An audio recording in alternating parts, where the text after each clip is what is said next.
On Monday, August 20th, protesters could be seen outside Burlington High School, passing out signs and raising concern to end National Grid's employee lockout. The action was tied to a visit by Governor Charlie Baker. We've been locked out of our jobs. We represent 400 gas workers. We work basically our 3 yards, Lowell, Malden, and Amesbury. We also have a local 12003, the Boston Gas Workers local as well, and we work for National Grid. We've been locked out over 2 months now. Again, I stress lockout. We want to be at work, but the company has chose not to let us work unfairly. Talks broke down June 25th, so we are here today now. We understand the governor's here for an event. We believe that it's been long enough. He can certainly do something about this situation, and the Department of Public Utilities can. There's been so many complaints that we feel are violations that have been happening with these replacement workers out the roads, and we want to see this carried through and investigated, and we want to get back to work, and we feel the governor can certainly do something to help on public safety, which we do think is at risk.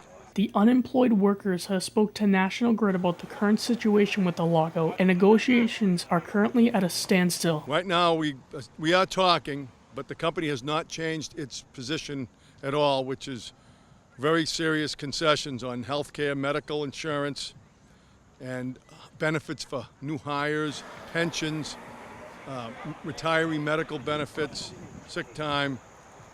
We feel it's unfair to ask other workers to come in and not have the same benefits that we've all bargained for over a long period of time.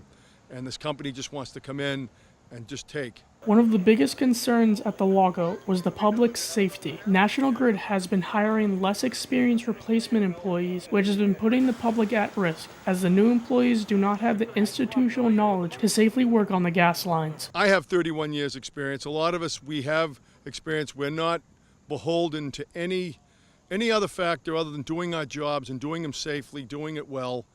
And certainly these replacement workers that are coming from, there's a mix of supervisory people that may have the qualifications, but do they have the experience? And then these other workers mixed in with them that come from anywhere from New York. We've seen Texas, we've seen them all over the place.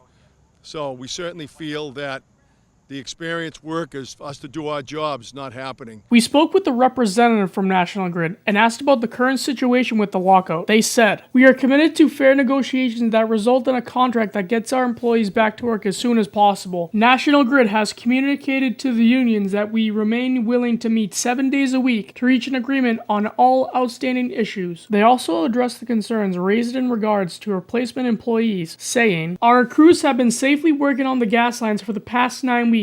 Completed more than 12,000 jobs, including odor calls, leak repairs, damage repairs, and requests for new service. There is nothing more important to the company than the safety of our customers, employees, and the general public. Federal law requires that our workforce is trained, qualified, and able to demonstrate the skills required to operate and work on the gas system. Our continuation workforce consists of a mix of more than 600 skilled contractors and roughly 700 National Grid management employees, including supervisors who oversee union employee work. We regularly conduct appropriate reviews and investigations of our work sites, and if any safety concerns are noted or observed, we take prompt and appropriate action, just as we do with our unionized employees." Unfortunately, the protesters did not have a chance to speak with the governor. They hoped their message was clear. We certainly hope he can urge National Grid to end this lockout, and also the Department of Public Utilities, as I said earlier, they certainly can investigate and get out complaints and be out in the roads and see what some of the